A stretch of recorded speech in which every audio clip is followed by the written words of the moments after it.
মঙ্গলবার যুগান্তকারী এক রায় দিয়েছে ইসরায়েলের হাইকোর্ট। রায়ে ইসরায়েলের কট্টরপন্থী ইহুদি সম্প্রদায় হারেদিদেরও বাধ্যতামূলকভাবে সামরিক বাহিনীতে যোগ দিতে হবে বলে নির্দেশ দেওয়া হয়েছে।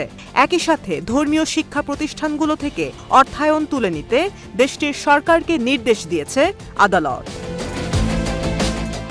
অতি অর্থোডক্স হিসেবে পরিচিত হারেদি ইহুদিদের জন্য ইসরায়েলের সেনাবাহিনীতে যোগদান বাধ্যতামূলক ছিল না। হারেদি পুরুষরা তাদের জীবনের বেশিরভাগ সময়ই ধর্মীয় পড়াশোনা করে কাটায়।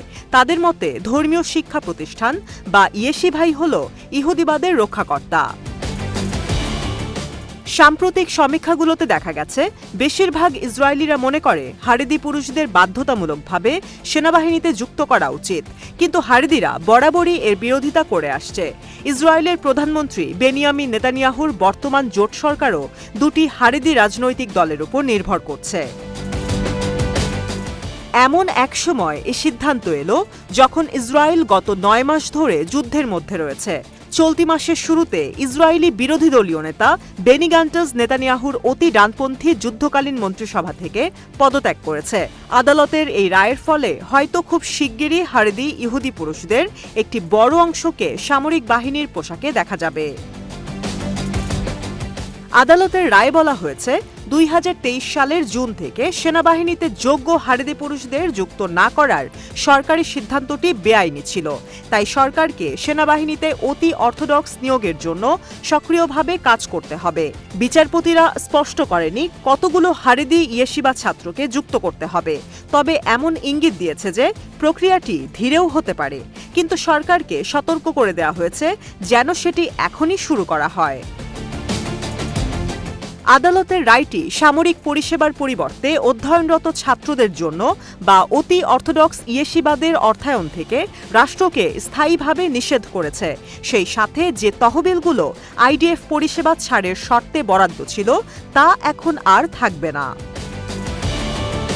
হাইকোর্টের সিদ্ধান্তের অর্থ হল এই যে কয়েক দশক ধরে রাজনৈতিক ও সামাজিক বিতর্ক এবং বিভিন্ন ইস্যুতে বিবাদের জন্য তরুণ হারেদি পুরুষদের দায়িত্বশীল হতে হবে। এজন্য তাদের ইহুদি ইসরায়েলি কমরেডদের সাথে যোগদান এবং সেনাবাহিনীতে চাকরি করার আইনি বাধ্যবাধকতা রয়েছে। এই নতুন বাস্তবতা মূলত দুটি প্রধান ঘটনার কারণে এসেছে।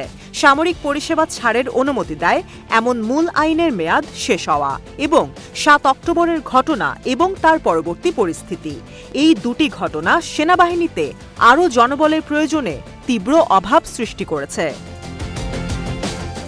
যদিও সরকার তাত্ত্বিকভাবে সামরিক পরিষেবা ছাড়ের জন্য পুনরায় আইন প্রণয়ন করতে পারে, তবে এটি করা রাজনৈতিকভাবে বেশ কঠিন হবে, কারণ অনেক লিকুদ সংসদ সদস্য ইতিমধ্যেই বলেছে যে এই বিষয়ে তারা তাদের ভোট দেবে না, কেননা ইসরায়েল এখন অসংখ্য ফ্রন্টে সক্রিয় সংঘাতে জড়িয়ে রয়েছে।